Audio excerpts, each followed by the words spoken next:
Halo guys, kembali lagi di channel Surabi Hanet. Apa kabar para penduduk bumi? Semoga sehat-sehat ya. Kali ini kami akan membahas Tokyo Revenger chapter 206. Bagaimana ceritanya? Simak saja video ini ya. Scene awal diperlihatkan Mucho yang sedang bersumpah setia kepada si Boban. Jadi ini awal mula masuknya si Mucho ke geng Toman. Si Boban alias Mikey mempercayai Mucho untuk menjadi kapten divisi 5, di mana di divisi tersebut memiliki tugas khusus yaitu mencari pengkhianat di dalam geng Toman.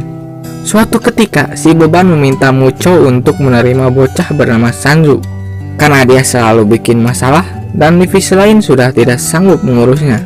Singkat cerita, si Sanju pun berada di bawah pimpinan si Mucho, dan Mucho menyadari bahwa apa yang dikatakan si Boban benar. Si Sanju ini hanya bocah tolol bodoh yang hanya membuat masalah.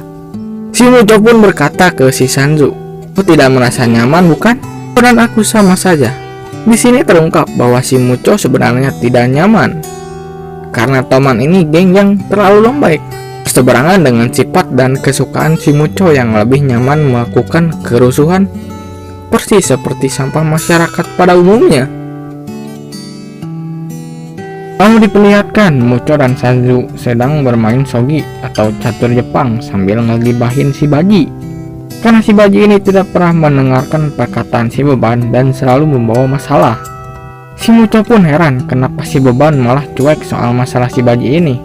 Si Sanju pun menjawab karena si Baji itu teman masa kecilnya si Boban. Kemudian si Mucho malah mengalihkan topik ke permainan shogi karena si Sanju malah bermain bertahan. Ia pun menjawab, raja lebih penting dari segalanya. Lalu si Mucho pun bertanya kembali, kenapa ia bisa membuat masalah dengan geng Yotsuya? Sanju pun menjawab, karena mereka menjelek-jelekan Toman. Si Mucho pun berkata, kau harus mewaspadai raja dan dirimu sendiri. Lalu ia memberikan masker kepada si Sanju untuk menutup coret yang ada di mulutnya. Hari-hari pun berlalu. Si Mucho menyadari bahwa si Sanju ini orang yang setia dan kuat, sampai ia menganggap Sanju sebagai adiknya. Si Sanju pun sebaliknya menganggap Mucho sebagai kakaknya. Mereka berdua tidak bisa terpisahkan. Maaf kalau kalian jijik ya mendengerinnya. Si Sanju ini sangat setia dan patuh kepada si Mucho. Bahkan ketika si Mucho terang-terangan mengatakan kepada si Takemichi, Koko, dan si Tompel bahwa ia berkhianat, Sanju malah memilih untuk mengikuti si Mucho. Kita pun skip 6 bulan di mana Mucho dikeluarkan dari penjara karena pengurangan masa tahanan.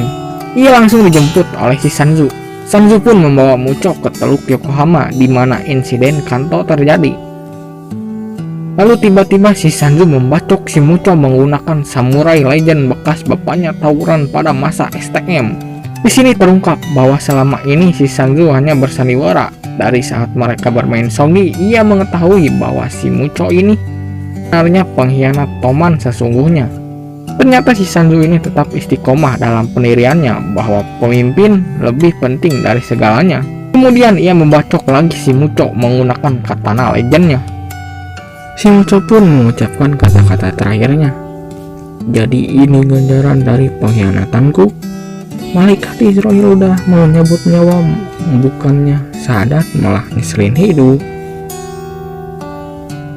Cerita pun berakhir. Jika masih ada yang bingung, intinya di chapter ini membahas soal karakter si Sanju yang setia pada pemimpinnya. Lalu cerita dikemas dengan menggunakan sudut pandang si Mucho.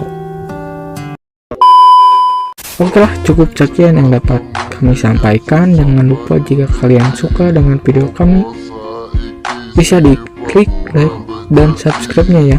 Jika ada tambahan dan masukan, tulis saja di kolom komentar.